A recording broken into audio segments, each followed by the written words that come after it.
Welcome to Palak pharma classes. और आज से हम स्टार्ट करेंगे फार्मास्यूटिकल इंजीनियरिंग। और इसको स्टार्ट करने से पहले हमें पता होना चाहिए कि व्हाट इज फार्मास्यूटिकल इंजीनियरिंग। तो फार्मास्यूटिकल इंजीनियरिंग होता क्या है? फार्मास्यूटिकल इंजीनियरिंग जो है ये स्टडी होती है इंडस्ट्रियल प्रोसेस की, जहाँ पर क्या हो रहा है, रॉ मटेरियल जो है वो कन्वर्ट हो रहा है एक स्पेसिफिक प्रोडक्ट में, एक फार्मास्यूटिकल प्रोडक्ट में। ड्रग और एक्सिपिएंट्स जिसमें होते हैं, ठीक है, उसमें क्या हो रहा है, ये कन्वर्ट हो रहा है। तो उसके बीच की जो प्रोसेस होती है उसकी स्टडी को इन्होंने क्या बोला है, फार्मास्यूटिकल इंजीनियरिंग। तो इसमें क्या है, बहुत सारी प्रोसेस जो होती है इन्वॉल्व होती है, जहाँ पर क्या हो रहा है, रॉ मटेरियल जो है फार्मास्यूटिकल प्रोडक्ट में जो है वो कन्वर्ट हो रहा है। तो उनके बीच में जो है बहुत सारी प्रोसेस इन्वॉल्व होती है। तो उनमें से उन्होंने इसमें कुछ डिस्कस किए, तब हम स्टार्ट करते हैं। ठीक है, सबसे पहले उन्होंने बोला है प्रोडक्शन ऑफ डोजेस फॉर्म। तो इसमें क्या हो रहा है, कन्वर्जन होता है ड्रग का, मतलब कोई केमिकल ऐसा रॉ मटेरियल, उसमें क्या हो रहा है, कन्वर्ट हो रहा है किसमें, मेडिसिन में, मतलब डोजेस फॉर्म में, जो किसके लिए, पेशेंट के लिए सुटेबल होता है यूज करने के लिए। ठीक है, यूज करने के लिए, स्वेलो करने के लिए। तो उसी में ही उन्होंने क्या करा है, कन्वर्ट करा है कि ताकि जो है पेशेंट के लिए वो सुटेबल हो। इसमें इन्होंने एग्जाम्पल दिया है, जैसे डाइक्लोफेनेक सोडियम जो है वो किसके लिए यूज होता है, दर्द के लिए यूज होता है।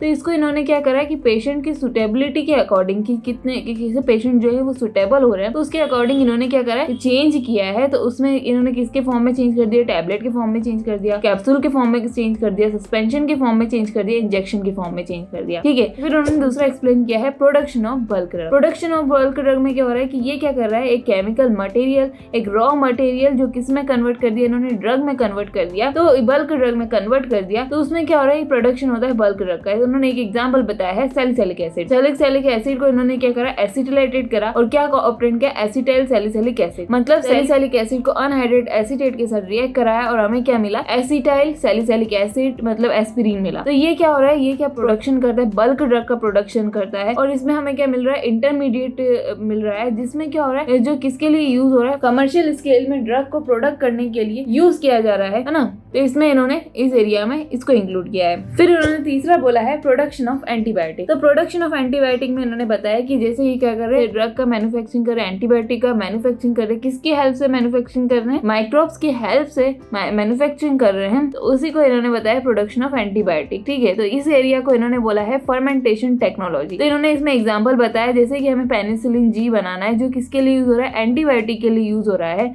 तो ये कैसे प्रोड्यूस होता है, जब पेनिसिलियम कायरोसोजेनम के साथ किसका रिएक्ट कराते हैं, फिनाइल एसिटिक एसिड के साथ रिएक्ट कराते हैं, तो हमारे पास क्या मिलता है, पेनिसिलिन जी मिलता है, जो कि एंटीबायोटिक है, जो यूज किया जाता है एज अ एंटीबायोटिक। ठीक है, तो हमने फोर्थ पढ़ा प्रोडक्शन ऑफ एंटीबायोटिक। हम क्या करते हैं, इसमें ड्रग का एक्सट्रैक्ट करते हैं, कहाँ से, एनिमल से, प्लांट से, मिनरल से। उसका क्या करते हैं, हम रॉ मटेरियल लेते हैं और एक क्या बनाते हैं, प्यूरिफाइड प्रोडक्ट बनाते हैं। तो उन्होंने इसमें एग्जाम्पल बताए हैं, वैक्सीन बताए हैं, इंसुलिन बताए हैं, स्ट्रेप्टोकाइनेस बताया है, रिकॉम्बिनेंट डीएनए टेक्नोलॉजी प्रोडक्ट्स बताए हैं। ठीक है, तो इसमें ये सब इंक्लूड होते हैं। जो सारी प्रोसेस होती है वो क्या होती है, डेवलप्ड होती है सिस्टमेटिकली वो डेवलप होती है। सबसे पहले होती है लेबोरेटरी स्केल में जाती है, फिर उसके बाद पायलट स्केल में जाती है, और उसके बाद किस में जाती है, इंडस्ट्रियल स्केल में जाती है। तो अब हम देखते हैं कि लेबोरेटरी स्केल क्या होता है, पायलट स्केल क्या होता है, और उसके बाद इंडस्ट्रियल स्केल क्या होता है। ठीक है, लेबोरेटरी स्केल के हम थोड़े अमाउंट में प्रोडक्ट को बना रहे हैं, फिर उसके बाद आता है पायलट स्केल, जिसको हम थोड़े ज्यादा अमाउंट में बनाते हैं, और उसके बाद आता है इंडस्ट्रियल स्केल पे, जहाँ पे हम प्रोडक्ट पूरा बनाते हैं। ठीक है, और इसमें क्या है कि यह जो इस प्रोसेस में बहुत सारे इक्विपमेंट लगते हैं। तो ये जो है इक्विपमेंट का बता रहे हैं कि किस के मतलब ये इक्विपमेंट जो है, the area of interest with reference to equipments are, वो कैसे हैं।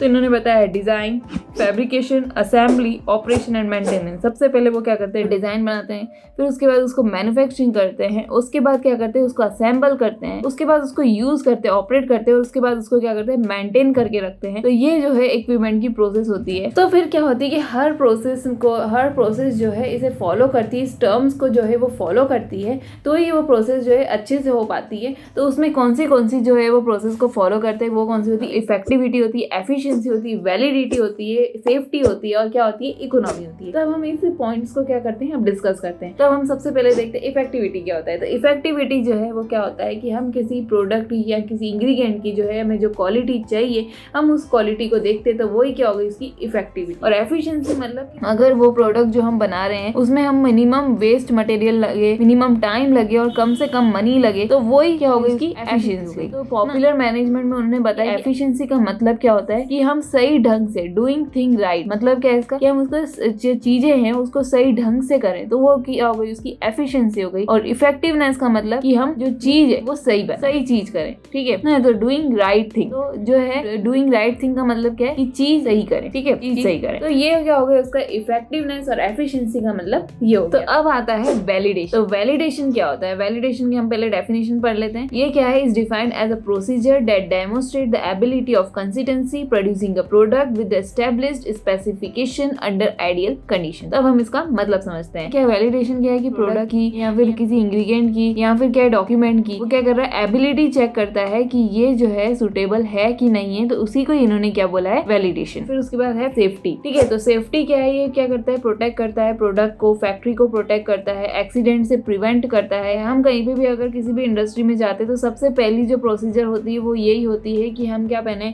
हम मास्क पहने, कैप पहने, ग्लव्स पहने, शूज कवर कर ले। तो वही सब प्रोसेस ये होती है कि ताकि हम जो है किसी एक्सीडेंट का पार्ट नहीं बन जाए, या फिर हम क्या है इसको प्रोटेक्ट करने के लिए इंडस्ट्री एरिया में जाने से पहले हम क्या करते हैं, इन चीजों को प्रोटेक्ट करने के लिए, अपने ह्यूमन फैक्टर्स को प्रोटेक्ट करने के लिए ये क्या सेफ्टी के कुछ रूल्स इन्होंने बना के रखे हैं, ताकि कुछ भी एक्सीडेंट से प्रिवेंट करने के लिए हमारे लिए ये इन्होंने एक रूल बना के रखा हुआ है। तो यही किसी का पार्ट हो गया, सेफ्टी का पार्ट हो गया। अब क्या आ जाता है इकोनॉमी। तो ये क्या करता है, फैक्ट्री को प्रोटेक्ट कर रहा है। कहाँ से फैक्ट्री को प्रोटेक्ट कर रहा है, फाइनेंशियल प्रॉब्लम मतलब मनी से रिलेटेड जो भी प्रॉब्लम है उससे प्रोटेक्ट करने के लिए इकोनॉमी भी जो है वो इम्पोर्टेंट फैक्टर अपना रोल करती है। तो इकोनॉमी जो है सिर्फ फैक्ट्री के लिए नहीं, कस्टमर के लिए भी, कंज्यूमर्स के लिए भी जो है हमारे लिए इकोनॉमी वर्क करती है। हमें पहुंचाने के लिए, कंज्यूमर्स तक पहुंचाने के लिए भी इकोनॉमी जो है इम्पोर्टेंट वर्क जो है प्ले करती है।